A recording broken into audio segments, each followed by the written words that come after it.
नमस्कार दोस्तों, SS practical education channel में आपका स्वागत है। दोस्तों आज जो हम क्वेश्चंस देखने वाले हैं वो एचपीसी पे देखने वाले हैं। एचपीसी जो होता है दोस्तों हाई परफॉर्मेंस कंप्यूटिंग होता है। जी हाँ, हाई परफॉर्मेंस कंप्यूटिंग का मतलब सिंपल सा यहाँ पे ये है कि जो हम लोगों के जो सर्वर्स होते हैं, ठीक है, उनकी काफ़ी बड़ी-बड़ी साइज़ रहती है।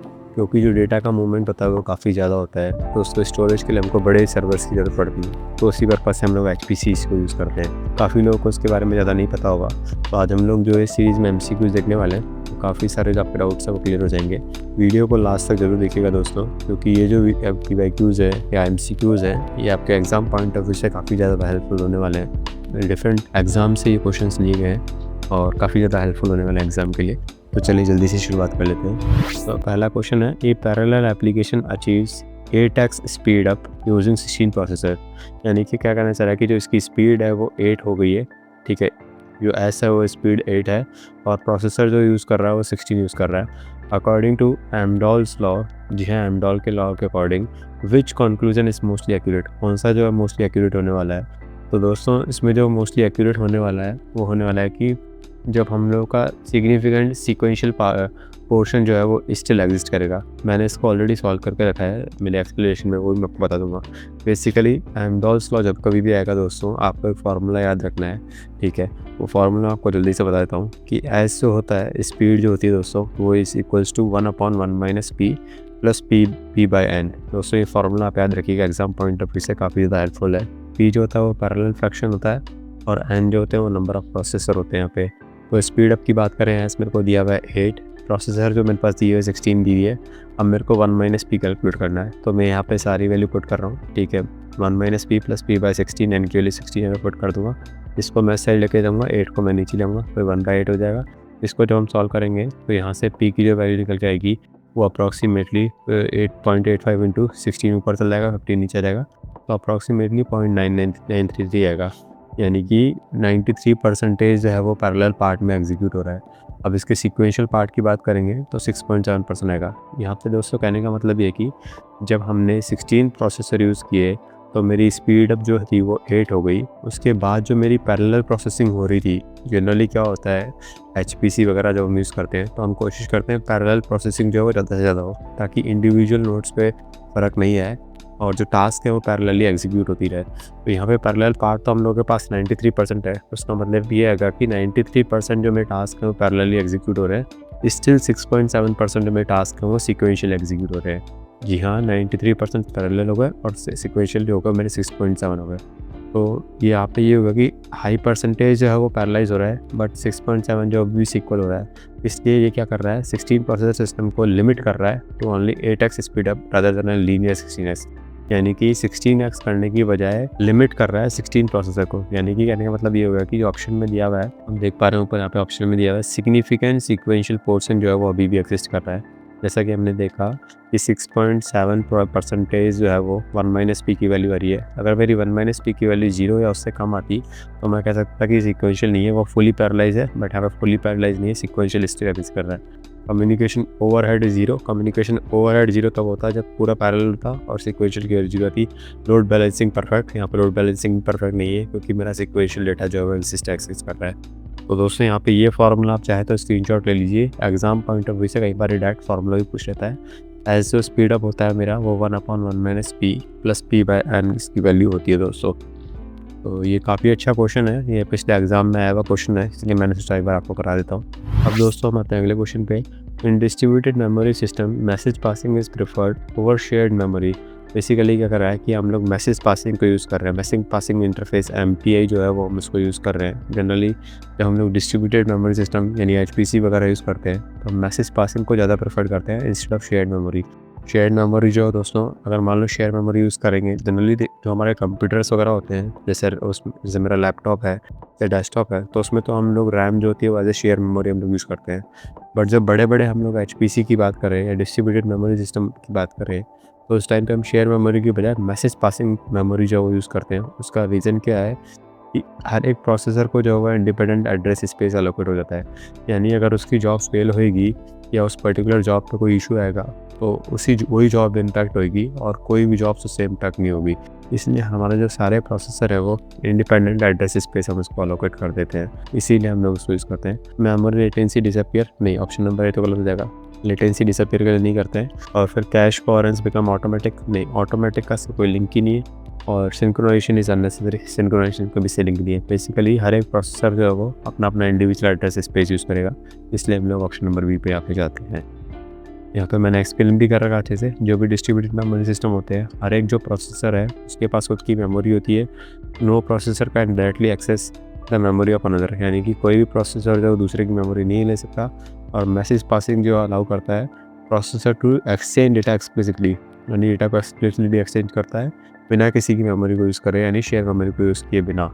और because each processor manage its own local memory, it has own independent address space which is ideal for system where no nodes are physically separated and connected by network. जी हाँ, मेमोरी जो है उसकी separated है, इसलिए उसके पास जो space होगा वो खुद का होगा, कोई भी जो उसका स्पेस ऑक्यूपाई नहीं कर पाएगा। और मेरी जो प्रोसेसिंग है वो काफ़ी ज़्यादा फास्ट रहती है डिस्ट्रीब्यूटेड मेमोरी सिस्टम के केस में, यानी कि जब हम लोग HPC वगैरह यूज़ करते हैं उस टाइम पे। तो दोस्तों हम आते हैं मतलब अगले क्वेश्चन पे, विच स्केलेबिलिटी मैट्रिक्स इवेल्यूएट्स परफॉर्मेंस, यानी कि कौन सी मैट्रिक्स है परफॉर्मेंस को इवेल्यूएट करती है while proportionally increasing problem size and processor, जबकि प्रॉब्लम साइज जो है उससे काफ़ी बढ़ता रहता है और प्रोसेसर जो है वो भी काफ़ी बढ़ते जाते हैं। और अगर हमको परफॉर्मेंस इवेल्यूएट करनी है तो हम लोग कौन सी मैट्रिक्स यूज़ करते हैं। तो बेसिकली दोस्तों यहाँ पे कहना चाह रहा है कि जब कभी भी मान लो परफॉर्मेंस मेरी जो है वो उसकी हाई हो रही है, या फिर हम यूँ कहें कि जो प्रॉब्लम साइज, या फिर जैसा कि हम कहें कि प्रॉब्लम साइज जो है वो काफ़ी ज़्यादा हाई हो रही है, तो उसका हमारी जो स्केलिंग है वो वीक है, वीक स्केलिंग हम लोग यूज़ कर रहे हैं, इसीलिए प्रॉब्लम साइज जो है वो हाई हो रही है।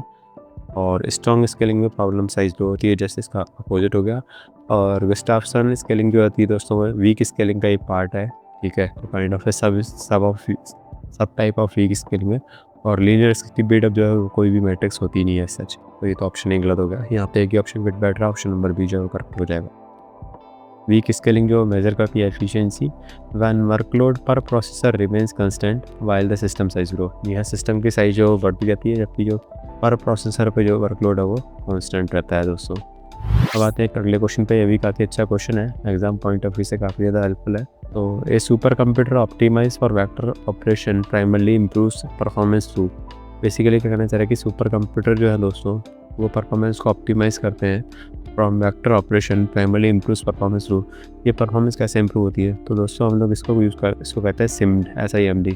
सिम क्या होता है, बेसिकली ये होता है सिंगल इंटरफेस होता है और मल्टीपल डिस्ट्रीब्यूशन सिस्टम के लिए, यानी कि एक इंटरफेस होगा मेरे पास जिसको कि मल्टीपल डिस्ट्रीब्यूटेड सिस्टम जो है वो उसको यूज़ करेंगे दोस्तों, ठीक है। तो सिम यहाँ पे SIMD जो है एग्जीक्यूशन हम लोग यूज़ करेंगे, क्योंकि यहाँ पे ये कह रहा है कि वेक्टर ऑपरेशन है मेरे पास, primarily improve performance. Vector operation जब कभी बात होगी वेक्टर ऑपरेशन की, अब याद रखिएगा सिम्ड जो एग्जीक्यूशन है हम लोग यूज़ करते हैं दोस्तों। यहाँ vector process are design to apply single instruction to multiple data element simultaneously, एक इंस्ट्रक्शन को मल्टीपल डेटा एलिमेंट के लिए साइमल्टेनियसली हम लोग यूज़ करते हैं वेक्टर प्रोसेसिंग में। ऑप्शन नंबर बी जो करेक्ट हो जाएगा। अब आते हैं अगले क्वेश्चन पे, which interconnection networks minimize communication latency for large scale HPC cluster. जी हाँ, लार्ज स्केल HPC मेरे पास कोई क्लस्टर है, उसके नेटवर्क को मिनिमाइज कम्युनिकेशन के लेटेंसी के लिए कौन सा इंटरकनेक्शन नेटवर्क हम लोग यूज़ करते हैं।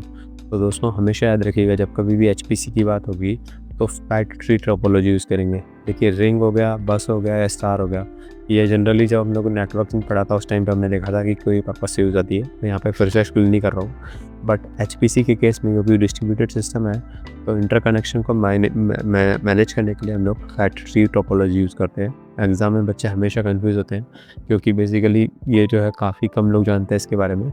बस टोपोलॉजी, रिंग टोपोलॉजी या स्टार को आपने पढ़ ही रखा कि सेंट्रलाइज स्टोरेज होता है, एक सेंट्रलाइज नोड होगा मेरे पास और सारे नोड जो है वो कनेक्टेड रहते हैं डिफरेंट नोड से, बट एक सेंट्रलाइज नोड मेरे यहाँ पे रहता है। बस में एक बस रहती है, रिंग में जो है वो रिंग फॉर्मेट में डेटा स्टोर होता है, ये बात आप जानते हैं। फैक्ट्री में क्या होता है, एक हाईली स्केलेबल डेटा सोर्स होता है मेरे पास जिससे कि जो नोड्स वो कनेक्टेड रहते हैं, और ये जो है डिस्ट्रीब्यूटेड मेमोरी सिस्टम के इंटरकनेक्शन के लिए काफ़ी ज़्यादा हेल्पफुल रहता है दोस्तों। फैक्ट्री नेटवर्क जैसा कि मैंने एक्सप्लेन भी कर रखा है, provides high bandwidth and reduce connection in super computer. Super computer की जब कभी बात होगी दोस्तों, आंख बंद करके फैक्ट्री जो है वो काइंड ऑफ टोपोलॉजी हम लोग यूज़ करते हैं, तो ये बात आप याद रखिएगा। अब विच programming model explicitly expose communication between parallel task. देखिए पैरेलल टास्क के बीच में वो कम्युनिकेशन करना है, तो जैसा कि हमने ऊपर क्वेश्चन देखा था, मैसेज पासिंग इंटरफेस हम लोग यूज़ करते हैं, जिसको हम एमपीआई भी कहते हैं शॉर्ट में। यानी कि एक मैसेज जो है वो एक प्रोसेसर के पास रहेगा, दूसरा जो मेमोरी है वो दूसरे के पास रहेगी, और तीसरे जो नोड है उसके पास तीसरी रहेगी। तो ये पैरेलली एग्जीक्यूट होते रहेंगे, इनका अपना स्पेस रहेगा, एक दूसरे की जॉब पे कोई इम्पैक्ट डालेंगे नहीं और इजीली एग्जीक्यूट होते रहेंगे। ऑप्शन नंबर बी जो है यहाँ पे करेक्ट हो जाएगा। मैसेज पासिंग पैराडिग्म जो होती है दोस्तों, बेस्ड होती है which requires programmers to explicitly manage communication between parallel task. Parallel task में कम्युनिकेशन के लिए मैनेज करने के लिए काफ़ी हेल्पफुल होती है। दोस्तों ये जो क्वेश्चन है दोस्तों, मेनली जो अभी आने वाला यूपीएससी का एग्ज़ाम है उसमें भी काफ़ी ज़्यादा हेल्पफुल रहेंगे। जैसा कि आप मेरी स्क्रीन पे देख पा रहे हैं, वन ऑफ द टॉपिक जो है वो एचपीसी है, इसमें काफ़ी ज़्यादा हेल्पफुल होने वाले हैं और हाई परफॉर्मिंग कंप्यूटेशन में। इसके अलावा जो काफ़ी सारे क्वेश्चन थे आईओटी वगैरह मैंने आपको कराई दिए, वायरलेस में भी करा दिए, और इसकी पूरी प्लेलिस्ट बनी हुई है दोस्तों। अप्रॉक्सीमेटली 30 के आसपास या 30-35 वीडियो मैंने ऑलरेडी अपलोड कर दिए हैं, इनमें काफ़ी क्वेश्चन मैंने कवर करा दिए हैं, तो वो भी चाहे तो आप जाके चैनल पे देख लीजिएगा। और अभी इसमें आने वाले टाइम में और भी क्वेश्चन है, इवन काफ़ी सारे न्यूमेरिकल्स भी हैं जो कि पिछले एग्जाम्स में आए हुए हैं, जैसा कि आप मेरी स्क्रीन पे देख भी पा रहे हैं। तो वो न्यूमेरिकल भी अब आने वाले क्लासेस में हम लोग देखने वाले हैं कि कैसे हम लोग उसको सॉल्व करेंगे, क्योंकि अगर एक दो क्वेश्चन भी आप न्यूमेरिकल के कर लेते हैं और एग्ज़ाम पॉइंट ऑफ व्यू में अगर आ जाते हैं, क्योंकि बेसिकली कैलकुलेशन इतनी टफ नहीं होती, बट आपको फार्मूला वगैरह पता आना चाहिए कैसे आप उसको अप्लाई करेंगे, तो वो सब आपको आना चाहिए दोस्तों अच्छे से। तो उस पॉइंट ऑफ व्यू से काफ़ी ज़्यादा हेल्पफुल आपको होने वाला है ये, तो वो मैं आपको आने वाली क्लास में पूरे क्वेश्चंस करा दूंगा। और उसके अलावा अगर आपको कोई डाउट है तो आप मुझे कमेंट करके भी रीच आउट कर लीजिएगा।